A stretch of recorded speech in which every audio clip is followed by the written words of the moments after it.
Nobody does numbers like this guy. This guy has carried us through the offseason. But a lot of it has been talk about him off the field and talk about the big picture with him, what it all means. I'm less interested in what it all means with Nico Iamaleava than I am with, can he play? What does Nico bring to UCLA? Was Tennessee wise to let him walk? What are the numbers and the film study? Because you take a deep dive on quarterbacks every offseason as well. So you've already studied him very closely. What does that tell you about Nico? Well, it's going to be a nuanced take. Sorry. I know I've been kind of fiery today. This one's going to be a little bit more riding the fence, but I do believe he has a top 10 arm talent. In a vacuum, you give a top 10 arm talent $4 million to play football for you. If Texas Tech is going to give their starting basketball center that much money, I think a starting SEC quarterback with top 10 arm talent merits that. That said, there's a lot of tangential things that worries that kind of sours his output. There's a little bit of concern statistically. Of course, our eyes told us he was not an accurate downfield passer last year. He had the SEC's highest uncatchable pass rate on targets beyond 20 yards downfield, and he targeted downfield more often than the average passer. So that those throws just mattered more to Tennessee's operation. Of course, Tennessee's offense, Andy, we have talked about this a lot. It does not do the best job setting up that quarterback for success down to down or year to year because it is so post-snap reliant on receivers' choice routes. So you're not really going through a set progression. You're not really going from sideline to sideline or reading your triangle or going high to low. You're basically just saying, okay, hold. Okay, he's got a step, or hold. They hooked up. Let's throw to space. It doesn't ask a whole lot of quarterbacks mentally in my point of view, but of course it does put them in avenues to succeed. So when you're leaning into that aggressive style play and you're leaving plays on the field and you're already slowing his next level, development, I could easily see if you're in Nico's camp, let's get the heck out of here, cut our losses and let's find somewhere else to play. UCLA, on the other hand, I don't know. Look, I don't know where his real market was, but going there tells me it probably was not as vast as I anticipated or he anticipated. He is going to have some transfer guys that have some potential to make them an average offense, but I have a hard time believing that this is going to be a above average offense, particularly in the Big Ten. Even though he is going to be a little bit of a gem in terms of arm talent, I don't know, let's just say, in terms of counting stats, where like that will get people's attention. He's throwing for 3,000 yards and 35 touchdowns. I don't think he's going to have that sexy type of output where people are going to say, oh, that was a good move for both sides. Same time, Tennessee, be careful what you wish for, because Joey Aguilar has been a turnover machine playing against, let's just say, less than stellar competition. So while Nico was throwing, air mails, he wasn't throwing them to defenders, and that is the exact opposite of Joey Aguilar. So what can Nico do better? And look, so I will, this is where I will bring maybe the first nice thing I've said about Nico's camp. They did bring up concerns about the offense. Now, they didn't bring them up when they should have. They brought them up after everybody was mad at them. But too late.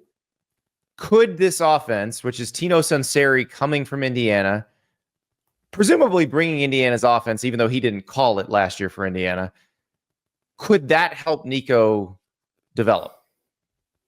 Well, again, the veer and shoot, it's a very high scheme in RPOs. Indiana ran a lot of RPOs last year. So in theory, yeah, that aspect, making him a distributor, getting the ball out fast. Like I mentioned, the veer and shoot, when it's running drop back stuff, it's vertical choice type of stuff. It can buffer and lead to mistakes. So I think more true quick game stuff, whether it is slants, whether it is spot, whether it is stick, whether it is these tried and true West Coast staples to truly, make him a point guard and getting the ball out into playmaker space and just matriculate down the field, as Hank Strom used to like to say. I think that could be very well and help his development because, like we mentioned earlier, that cerebral aspect is a very nice, desirable thing, but it's intangible. It's really hard for people on the outside to gauge that type of thing. But if he can master an offense, understand checks and progressions and get the ball out and not and continue to not, log a lot of mistakes, absolutely he can help himself. As far as playmaking and plays outside of structure, I think he absolutely can be better in that regard. Of course, you don't want to lean on backyard ball, but you also don't want to be a complete negative in that aspect as well. So erasing sacks, offering a little bit more potency with his legs, I think will absolutely do him favors. But in terms of the immediate thing, just being a risk-adverse point guard decision maker, an offensive executive, if you will, because there's no better way to, one, get easy completions and get easy yardage, hitting yardage, than just being an RPO facilitator in that aspect. That was a lot of information, Andy. That was. But it's good because I feel like the Nico discourse has devolved into just, are you a Tennessee fan and you're mad at him, or are you a person who doesn't like Tennessee and you want to see him succeed because you want Tennessee to feel bad about letting him walk? Like, it's so much more emotional than anything else. But the fact of the matter is, he was a fairly controversial quarterback because even before. Yes. Yeah. If he were still at Tennessee, I think we'd still be having some similar discussions about, okay, how good is he really? And I think Clark's right. Clark, when we talk about the veer and shoot, is the offense that Tennessee runs. It is based on the old Art Briles Baylor offense. And like, we've yet to see an NFL quarterback come from the veer and shoot. Now, the same thing used to be said about the air raid, and then Pat Mahomes came from the air raid, and now everybody's fine with air raid quarterbacks in the NFL. But this one it's different. It's different. Like, quarterbacks count in a box every play. If it's a light box, he's handing off. If it's a heavy box, you mentioned the choice routes that the receivers are running. Like, it's fairly simplistic. When it works, it really works. But that's the question about Nico is, like, why were the deep balls not catchable? Because that was the frustrating thing about watching him at Tennessee, is that there were open receivers that he just missed sometimes. So is that the offense's fault, or is that his fault? Yeah, it's his fault, but I mean, he is 6'6", so let's not forget that release point is very high. If you're throwing to a 5'10" receiver, like we had this discussion with Will Howard last year when it was kind of like the opposite, where he's 6'5" and he had zero receivers, or he had like one catch career before going to Ohio State with a guy over 5'11" or something like that, which is like unheard of. But yeah, when you're 6'6" and you're throwing to shorter guys, that can matter, particularly on deep balls. It's like a golf shot. If you're just a fraction off and the further it goes, that fraction keeps exponentially growing. If you just miss 6 inches high and it goes up. I was told there would be no physics in my football podcasting career. This is a bad at math podcast. It's certainly a bad at physics podcast. Well, I'm trying to get the golf example. Do I need to call Mr. DeSanto from Lake Mary High and have him explain this to me? Well, I got this whiteboard behind me. So anyway, no, but yeah, I just think it's a little bit of bad circumstance. Some of his physical shortcoming. I wouldn't say it's shortcoming, but it's just something to deal with. But I think it's just going to have to be something with more reps. Get used to that. Because if I see that again, I'm writing him off and I'm not going to forgive him.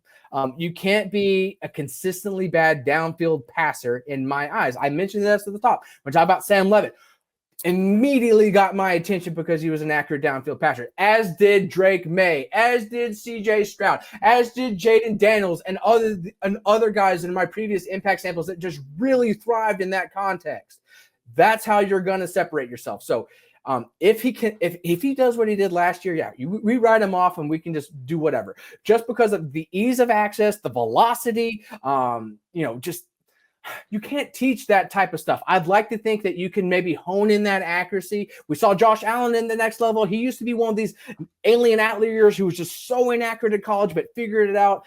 That's not going to happen for every person. That might be Nico's case. He might be that type of arm talent down the line, but in terms of the short term, just for what UCLA wants, what he wants as a brand, and potentially getting a next big payday, he can't afford to be that inaccurate again. So he better shore that up. He better. Cannot wait. Look, I'm so excited to see these guys actually play. Like, yeah, I was just thinking about like that the UCLA Utah season opener. Like, what we've talked about today makes me even more excited about Sure, that season sure. opener.